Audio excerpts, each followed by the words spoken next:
नमस्कार। अपने पिछले वीडियो में हम औपचारिक शिक्षा, अनौपचारिक शिक्षा और औपचारिकेतर शिक्षा का तुलनात्मक अध्ययन पढ़ रहे थे और उसके कुछ तुलनात्मक आधारों पर हमने इसकी विवेचना भी की थी। आज के वीडियो में हम उसके आगे कंटिन्यू करते हैं। समयावधि के आधार पर अगर हम देखें तो औपचारिक शिक्षा एक पूर्णकालिक शिक्षा है। इस प्रकार की शिक्षा में आपका टाइम ड्यूरेशन फिक्स्ड होता है कि कितने समय में आपको किस क्लास को पढ़ना है, कितने ड्यूरेशन की एक क्लास चलेगी, या कोई भी एक डिग्री है तो उसके लिए कितना टाइम दिया जाना आवश्यक है। उसके लिए समय सीमा निर्धारित है, पाठ्यक्रम भी निर्धारित है और उस समय सीमा के अंदर ही पाठ्यक्रम को पूरा करवाया जाता है। जबकि अनौपचारिक शिक्षा, क्योंकि इसका कहीं भी किसी तरह का कोई स्ट्रक्चर्ड फॉर्मेशन नहीं है, कोई संरचनात्मक संगठन नहीं है, इसलिए इसमें समय सारणी जैसा कोई कंसेप्ट ही नहीं है, कोई समय सारणी नहीं होती। यह जीवन पर्यंत चलने वाली शिक्षण प्रक्रिया है। आप पूरी ज़िंदगी में कभी भी, कहीं से भी, किसी से भी कुछ भी सीख सकते हैं जहां आपकी रुचि हो, और ये प्राकृतिक रूप से चलती है। इसमें किसी पर किसी तरह का कोई दबाव नहीं है कि ये सीखना आवश्यक ही है या इस तरह की चीज़ें सीखना ज़रूरी है। तो इसमें अनौपचारिक शिक्षा में किसी तरह की अवधि का कोई कंस्ट्रेंट नहीं है। औपचारिकेतर शिक्षा, क्योंकि इन दोनों के मध्य की एक प्रक्रिया है या एक प्रारूप है शिक्षा का, तो ये शिक्षा पूर्णकालिक भी हो सकती है या अल्पकालिक भी हो सकती है। इसमें आपको पूरे टाइम इस के संबंधित कोर्सेज़ के साथ में जुड़े रहना होता है, या आप कुछ ड्यूरेशन उसको दे करके शेष अपना काम भी कर सकते हैं। इसमें सीखना और कमाना दोनों चीज़ें एक साथ हो सकती हैं। आप अपने जॉब के साथ या जो भी काम आप करते हैं, जो भी व्यवसाय है, उसके साथ साथ इस शिक्षा को भी निरंतर रूप से चला सकते हैं। कंटिन्यूएशन में ये चल सकती है, तो इसलिए ये पूर्णकालिक भी हो सकती है और अल्पकालिक भी हो सकती है। दोनों चीज़ें इसमें संभव हैं। नेक्स्ट बेसिस है एनालिसिस के लिए उपस्थिति या अटेंडेंस। औपचारिक शिक्षा में अटेंडेंस या उपस्थिति बहुत महत्वपूर्ण है। कुछ सेट नॉर्म्स होते हैं जिनके आधार पर कि आपको न्यूनतम इतनी कक्षाओं में अपनी उपस्थिति देना अनिवार्य है, अन्यथा आपको एग्ज़ाम नहीं देने दिया जाएगा। तो उपस्थिति बहुत महत्वपूर्ण है। जबकि अनौपचारिक शिक्षा में उपस्थिति जैसा कोई कंसेप्ट ही नहीं है, कोई स्थान ही नहीं है। औपचारिकेतर शिक्षा उन लोगों के लिए है जो अपनी किन्हीं भी परिस्थितियों के कारण नियमित रूप से शिक्षण संस्थानों में उपस्थित नहीं हो सकते, वहाँ नहीं जा सकते। तो क्योंकि इनको रिलैक्सेशन ही इसी चीज़ के लिए दिया गया है कि उन्हें रेगुलर आना ज़रूरी नहीं है, तो इसलिए औपचारिकेतर शिक्षा में उपस्थिति की कोई अनिवार्यता नहीं है। आपके लिए संभव हो तो आप जाएं उन संस्थानों में या क्लासेस को अटेंड करें, और अगर संभव नहीं है तो अपने स्तर पर भी जो भी निर्धारित पाठ्यक्रम है उसको पढ़ करके और ज्ञान प्राप्त कर सकते हैं। शिक्षण शुल्क के आधार पर हम देखें तो औपचारिक शिक्षा एक ऐसी शिक्षा है जिसमें हर कोर्स के लिए, हर क्लास के लिए कुछ फ़ीस निर्धारित की होती है। जितना अमाउंट डिसाइडेड है, जिस तरह का कोर्स है उसके आधार पर यह अमाउंट कम या ज़्यादा हो सकता है। तो वो निर्धारित शुल्क आपको नियमित रूप से जमा करवाना है संस्थानों में, नहीं तो आपका नाम वहाँ से हटा दिया जाएगा या आपको उस संस्था की जो भी संबद्धता है वो आपकी समाप्त हो जाएगी। तो इसलिए यहाँ पर निर्धारित शिक्षण शुल्क जमा कराना अनिवार्य होता है। जबकि अनौपचारिक शिक्षा में, क्योंकि आप किसी से फॉर्मल ट्रेनिंग ही नहीं ले रहे हैं, कोई किसी भी तरह की कोई फॉर्मल ट्रेनिंग या टीचिंग नहीं है, तो इसके लिए कोई शुल्क नहीं देना पड़ता। आप स्वयं अपने अनुभवों से या दूसरा व्यक्ति उसके जीवन अनुभवों से वर्षों तक चलने वाली सीखने की प्रक्रिया है। आप कभी भी, किसी भी समय, कैसे भी सीख सकते हैं बिना किसी शुल्क को चुकाए। औपचारिकेतर शिक्षा एक लचीली शिक्षा है और इसमें शिक्षण शुल्क देना आवश्यक नहीं है। कुछ संस्थान और कुछ कोर्सेज ऐसे होते हैं जिनमें शिक्षण शुल्क दिया जाना ज़रूरी होता है, लेकिन बहुत सारे ऐसे भी संस्थान हैं या ऐसे भी कोर्सेज़ हैं जिनके लिए किसी तरह की कोई फ़ीस पे नहीं करनी होती है। उसमें कोई भी फीस को देने का नियम नहीं है। शिक्षण प्रमाणन या टीचिंग का सर्टिफिकेशन। औपचारिक शिक्षा में सर्टिफिकेशन बहुत महत्वपूर्ण है। आप एक क्लास को जब पढ़ते हैं और उसमें जो भी सीखते हैं उससे संबंधित एग्ज़ाम्स होते हैं, परीक्षाएं ली जाती हैं, और उस परीक्षाओं में आपका जो भी परफॉर्मेंस है या जो आपके प्राप्तांक हैं उनके आधार पर एक डिग्री या सर्टिफिकेट प्रोवाइड किया जाता है। फॉर्मल सर्टिफिकेशन होता है, वो किसी डिप्लोमा से संबंधित हो सकता है, आपकी कोई डिग्री भी हो सकती है, या शॉर्ट टर्म कोर्स का सर्टिफिकेट भी हो सकता है।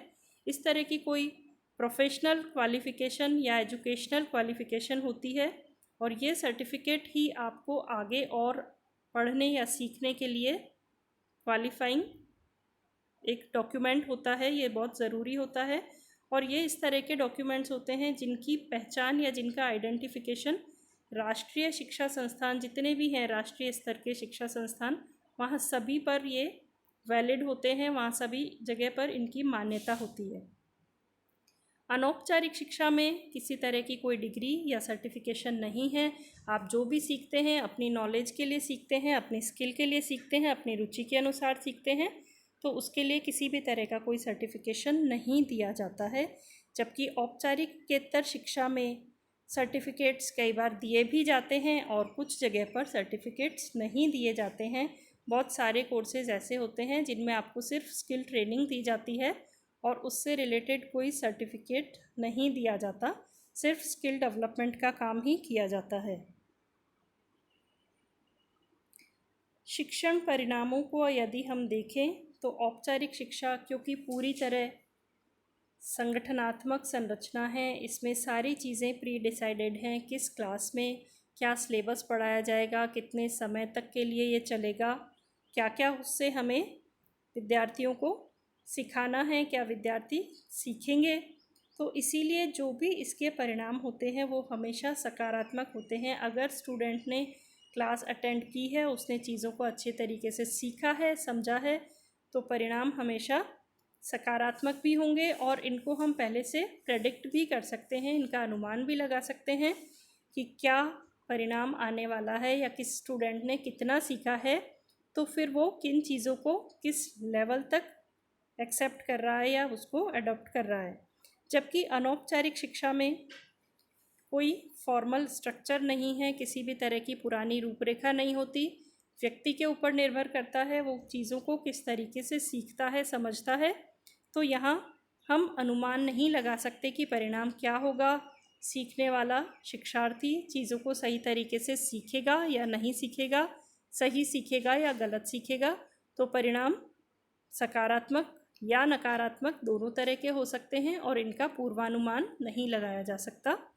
जबकि औपचारिकेतर शिक्षा में क्योंकि एक शेड्यूल तो है, सिलेबस सेट है, आपको पता है क्या कंटेंट सीखना है, क्या क्या उसके अंदर आपको थ्योरेटिकली पढ़ना है, क्या प्रैक्टिकली सीखना है, कौन से स्किल्स का डेवलपमेंट किया जाना है, तो हमारे पास ये प्री डिसाइडेड है कि इस कोर्स के अंतर्गत हमें ये स्किल्स या ये ज्ञान देना है या इस तरह की ट्रेनिंग देनी है, तो स्टूडेंट्स इन चीज़ों को सीख सकेंगे। तो इसलिए इसमें जो भी परिणाम हैं, जो भी रिज़ल्ट्स हैं, वो एक्सपेक्टेड तो हैं, पहले से हमें पता है, पूर्व अनुमानित हैं, और क्योंकि वो चाहे कितना भी समय लगाएं विद्यार्थी, लेकिन वो उस काम को करते हैं, तो इसीलिए परिणाम भी सकारात्मक होते हैं। अब इन तीनों विधियों के जो लाभ हैं उनके आधार पर अगर हम इनकी तुलना करें तो औपचारिक शिक्षा का जो भी पाठ्यक्रम होता है, जो उसका कोर्स कंटेंट या सिलेबस है, वो अप टू डेट होता है। लेटेस्ट जो भी चीज़ें हैं वो उसके अंदर सम्मिलित कर ली जाती हैं, तो स्टूडेंट्स को जो भी ज्ञान मिलता है, जो कुछ भी वो सीखते हैं, वो एकदम लेटेस्ट होता है, अप टू डेट होता है। क्या आज के समय पर चल रहा है, वो सारी जानकारी उन्हें प्रदान की जाती है, और इस जानकारी को देने के लिए वहाँ जो फॉर्मल एजुकेशन सिस्टम है वहाँ पर प्रोफेशनली ट्रेंड क्वालिफाइड टीचर्स होते हैं, जिनको ये पता होता है कि हमें कौन सी चीज़ बच्चों को किस तरीके से सिखानी है, कैसे पढ़ाया जाना है, कैसे समझाया जाना है। तो इसीलिए वो चीज़ों को बहुत अच्छे तरीके से स्टूडेंट्स को सिखा पाते हैं, सही तरह से ज्ञान उनको दे पाते हैं, और साथ ही साथ इसके माध्यम से जो भी डिग्री या सर्टिफिकेट्स मिल रहे हैं वो क्योंकि राष्ट्रीय और अंतर्राष्ट्रीय स्तर पर पहचान लिए हुए होते हैं, रिकॉग्नाइज्ड होते हैं सभी जगह, तो इससे उनको रोज़गार मिलने की संभावनाएं बढ़ जाती हैं।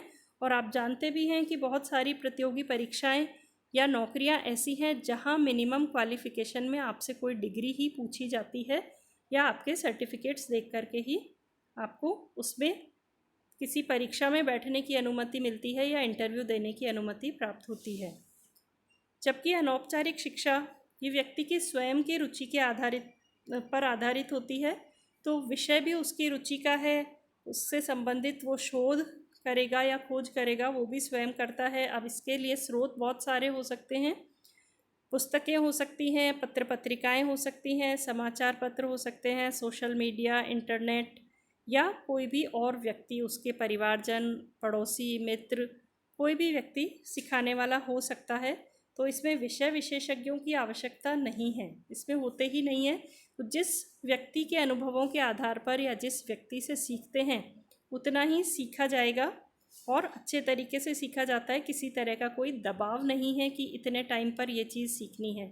जो कुछ भी सीख रहे हैं हम अपनी आवश्यकताओं और अपनी रुचियों के अनुकूल सीख रहे हैं और दैनिक अनुभवों के आधार पर सीख रहे हैं, इसलिए इसमें कोई एक्स्ट्रा खर्चा नहीं होता, एक्स्ट्रा टाइम भी स्पेंड नहीं करना पड़ता।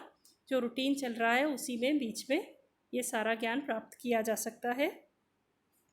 औपचारिकेतर शिक्षा क्योंकि एक व्यावसायिक और प्रायोगिक और रोजगार परक कौशल विकास की शिक्षा है, अभ्यास आधारित शिक्षण प्रशिक्षण है, तो इसमें बहुत सारी अच्छी वोकेशनल स्किल्स की ट्रेनिंग दी जाती है जिससे व्यक्ति स्वरोजगार की ओर बढ़ता है, अपना रोजगार स्वयं उत्पन्न कर सकता है, अपनी जीविका खुद कमा करके खा सकता है। इसमें ना तो उम्र का कोई रेस्ट्रिक्शन है, ना किसी तरह की पाठ्यक्रम की निर्धारितता है या निर्धारण ऐसा किया गया है। समय सीमा में भी लचीलापन है, तो विद्यार्थी अपनी सुविधा के अनुसार अपनी जैसी भी आवश्यकता है उस हिसाब से ज्ञान प्राप्त कर सकता है। लेकिन लाभ के साथ में कुछ कुछ सीमाएं भी तीनों विधियों में हैं। औपचारिक शिक्षा का जो शैक्षणिक तंत्र है वो महंगा होता है, इसमें फ़ी हमेशा पे करनी होती है। सरकारी संस्थानों में तो कम फीस देनी होती है, लेकिन जो निजी संस्थान हैं वो बहुत अधिक शिक्षण शुल्क वसूल करते हैं, तो महंगा काफ़ी है, गैर लचीला है। अगर आप किसी कारणवश उपस्थित नहीं हो सकते हैं तो फिर आपको वहाँ से संबद्ध नहीं किया जाएगा, हटाया जा सकता है नाम। और जो अकादमिक सत्र होते हैं वो काफ़ी लंबे भी चलते हैं, बहुत लंबे समय तक चलने वाले हैं, 1 साल का, 6 महीने का, या कई बार कुछ डिग्रीज़ में तो 2-2, 3-3 साल भी लग जाते हैं। तो बहुत लंबे लंबे सेशन होते हैं और बहुत सारे संस्थान ऐसे हैं जहाँ पर अनट्रेंड टीचर्स को रख लिया जाता है, तो इसकी वजह से वो बहुत अच्छा सिखा भी नहीं पाते हैं, तो स्टूडेंट्स का टाइम और पैसा दोनों व्यर्थ होने की आशंका बनी रहती है। अनौपचारिक शिक्षा में हम इंटरनेट से, सोशल मीडिया से, टीवी, रेडियो, मित्रों और परिवारजनों से सूचनाएं प्राप्त करते हैं। तो बहुत सारे ऐसे सोर्स हैं जो ऑथेंटिक नहीं हैं, तो विश्वसनीयता पर हमेशा एक प्रश्न चिन्ह लगा रहता है। ऐसे बहुत सारे स्रोत हैं जहाँ पर हम ये नहीं रिलाय नहीं कर सकते कि ये जो सूचना प्राप्त हुई है वो हमेशा सही होगी। तो ज्ञान की क्योंकि विश्वसनीयता नहीं है, तो जो भी शिक्षार्थी है उसमें कॉन्फिडेंस भी नहीं आता। यहाँ पर किसी तरह के कोई नियम अनुशासन नहीं है, तो शिक्षार्थी में अनुशासन का, सीखने के प्रति उचित दृष्टिकोण का, लगन और प्रतिबद्धता का भी अभाव रह सकता है और बहुत सारी अच्छी आदतें जो विद्यार्थी में होनी चाहिए उनका विकास होने से रह जाता है। औपचारिकेतर शिक्षा में वैसे तो बहुत अच्छा है, लचीला है, जो भी व्यक्ति सीखना चाहे वो अपनी सुविधा के अनुसार समय दे करके सीख सकता है, लेकिन इसमें नियमित परीक्षाएं आयोजित नहीं होती और इसीलिए बहुत बार इसमें डिग्री या कोई सर्टिफिकेशन नहीं दिया जाता। तो बहुत बार ऐसा होता है कि डिग्री और सर्टिफिकेट के बिना नौकरी पाना या अपना रोज़गार करना काफ़ी मुश्किल हो जाता है। जो भी यहाँ पर इंस्ट्रक्टर होते हैं वो बहुत प्रोफेशनली क्वालिफाइड नहीं होते और इसीलिए बहुत अच्छा सिखा सकें ये ज़रूरी नहीं है, तो विद्यार्थी पूरी तरह से आत्मनिर्भर नहीं हो पाता, कई बार ऐसा भी होता है। औपचारिक शिक्षा के उदाहरणों में विद्यालय शिक्षा, महाविद्यालय शिक्षा और विश्वविद्यालय शिक्षा आते हैं।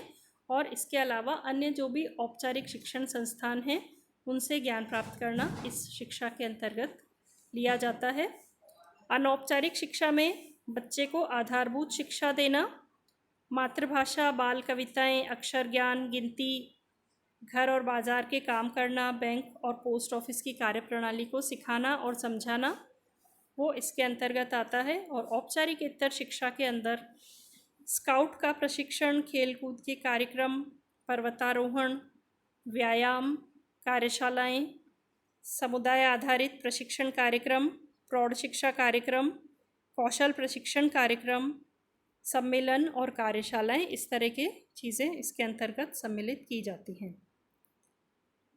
अब हम शिक्षा के इन तीनों मुख्य प्रकारों औपचारिक शिक्षा, अनौपचारिक शिक्षा तथा औपचारिकेतर शिक्षा, तीनों के बारे में बहुत सारे आधारों पर इनकी विवेचना कर चुके हैं, इनका विश्लेषण कर चुके हैं और ये कह सकते हैं निष्कर्ष रूप में कि औपचारिक शिक्षा और अनौपचारिक शिक्षा ये दोनों ही रूप शिक्षा के एक दूसरे से प्रकृति में, संरक्षण में, संरचना में, लक्ष्य समूह, शिक्षण प्रक्रिया, शिक्षण परिणाम, नियम, अनुशासन, पाठ्यक्रम आदि में पूर्ण रूप से विपरीत हैं। दोनों एक दूसरे के अपोजिट हैं, फॉर्मल और इनफॉर्मल एजुकेशन। जबकि औपचारिकेतर शिक्षा अर्थात नॉन फॉर्मल एजुकेशन ये इन दोनों के मध्य की एक शिक्षण विधि है और ये विद्यार्थियों को उनकी आवश्यकता के अनुसार प्रदान की जाती है या उनके लाभ के लिए प्रयुक्त की जाती है। इन तीनों विधियों के तुलनात्मक अध्ययन पर आधारित कुछ प्रश्न हैं जिन्हें आपको कॉपी में लिखना है। इनके उत्तरों को क्वेश्चन नंबर 1 है, औपचारिक शिक्षा, अनौपचारिक शिक्षा तथा औपचारिकेतर शिक्षा की विभिन्न आयामों के आधार पर विस्तृत तुलनात्मक व्याख्या कीजिए। नेक्स्ट, औपचारिक शिक्षा, अनौपचारिक शिक्षा तथा औपचारिकेतर शिक्षा की संरचना, पाठ्यक्रम, अध्ययन सामग्री और संरचनात्मक संगठन में क्या अंतर है। औपचारिक शिक्षा, अनौपचारिक शिक्षा तथा औपचारिकेतर शिक्षा में ज्ञान प्राप्ति के स्रोत तथा तरीकों के आधार पर अंतर स्पष्ट कीजिए। औपचारिक शिक्षा, अनौपचारिक शिक्षा तथा औपचारिकेतर शिक्षा में भौतिक संसाधनों, शिक्षार्थियों और शिक्षकों में क्या अंतर होता है। औपचारिक शिक्षा, अनौपचारिक शिक्षा तथा औपचारिकेतर शिक्षा के शिक्षण परिणामों में क्या भिन्नता पाई जाती है। औपचारिक शिक्षा, अनौपचारिक शिक्षा तथा औपचारिकेतर शिक्षा के क्या क्या लाभ तथा हानियां हैं, स्पष्ट कीजिए। So keep learning, keep sharing.